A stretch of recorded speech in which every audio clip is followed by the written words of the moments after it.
బీజేపీలో hot topic గా మారింది మల్కాజ్గిరి లోక్సభ స్థానం.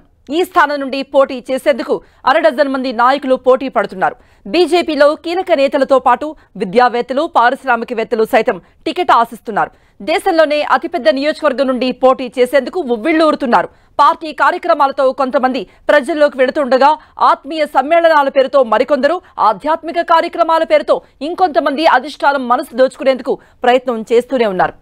మల్కాజ్గిరి నియోజకవర్గం దేశంలోనే అతిపెద్ద లోక్సభ నియోజకవర్గం. ఈ నియోజకవర్గంలో సుమారుగా 4000కు పైగా పోలింగ్ బూత్లున్నాయి.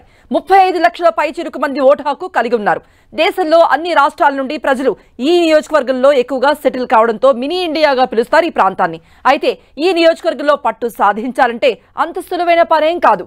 అయినా ఇక్కడ నుండి పోటీకి బీజేపీ నేతలు సై అంటున్నారు. తమదైన శైలిలో ప్రచారం నిర్వహిస్తూ నిత్యం ప్రజల్లో ఉండేందుకు పోటీ పడుతున్నారు.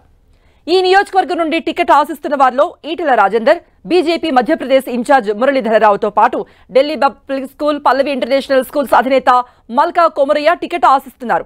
ఈటెల రాజేందర్ విషయానికి వస్తే హుజూరాబాద్, గజ్వేల్లో ఓడిపోయిన అనంతరం ఎంపీ బరిలో ఉండాలని భావిస్తున్నారు. ఇందులో భాగంగా ఈటెల దృష్టి ఇప్పుడు మల్కాజ్గిరిపై పడింది. రాష్ట్ర వ్యాప్తంగా ఆయనకున్న పరిచయాలతో పాటు మోదీ చరిష్మా ఈ నియోజకవర్గంలో తనను గెలిపిస్తాయని సన్నిహితుల వద్ద చెప్పుకుంటున్నట్టుగా సమాచారం. మధ్యప్రదేశ్ బీజేపీ ఇన్ఛార్జ్ మురళీధరరావు 2 సంవత్సరాలుగా నియోజకవర్గంలో కలియదిరుగుతూ ప్రజల మధ్య ఉంటున్నారు. బండి సంజయ్ ఈ నియోజకవర్గంలో పాదయాత్ర చేసిన సమయంలో నిత్యం ఆయన వెంట నడుస్తూ పాదయాత్రలో కనిపించారు. కేంద్ర ప్రభుత్వ కార్యక్రమాలు, ఆత్మీయ సమ్మేళనాలు నిర్వహిస్తూ నిత్యం ప్రజల్లో ఉంటున్నారు. అంతేకాకుండా పార్టీ నేతలు, కార్యకర్తల్ని భారత్ దర్శన్ యాత్ర పేరుతో దేశవ్యాప్తంగా ఉన్న ఆధ్యాత్మిక కేంద్రాలు, దేవాలయాలకు తీసుకుని వెళుతున్నారాయన. వ్యవసాయ కుటుంబం నుండి వచ్చిన మల్కా కొమరయ్య ఢిల్లీ పబ్లిక్ స్కూల్స్ ను స్థాపించి అనతి కాలంలోనే అనేక విద్యా సంస్థల అధినేతగా, పారిశ్రామికవేత్తగా ఎదిగారు. హైదరాబాద్ సహా పలు ప్రాంతాల్లో 15 పాఠశాలలు, కళాశాలలు స్థాపించి విద్యను అందిస్తున్నారాయన. సొంతంగా ఫౌండేషన్ ఏర్పాటు చేసి 25% మందికి ఉచిత విద్యను కూడా అందిస్తున్నారు.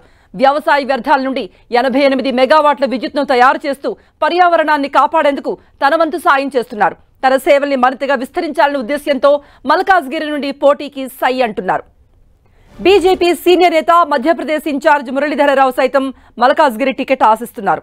మాజీ హోంమంత్రి దేవేందర్ గౌడ్ కుమారుడు వీరేందర్ గౌడ్ సైతం మల్కాజ్గిరి టికెట్ పై ఆశలు పెట్టుకున్నారు. వీరితో పాటు మాజీ ఎంపీ చాడ సురేష్ రెడ్డి, మేడ్చల్ అర్బన్ జిల్లా అధ్యక్షుడు పన్నాల హరీష్ రెడ్డి వంటి నేతలు సైతం టికెట్ ఆశిస్తున్నారు. మరి అధిష్టానం చూపు ఎవరి వైపు ఉంటుందో చూడాలి.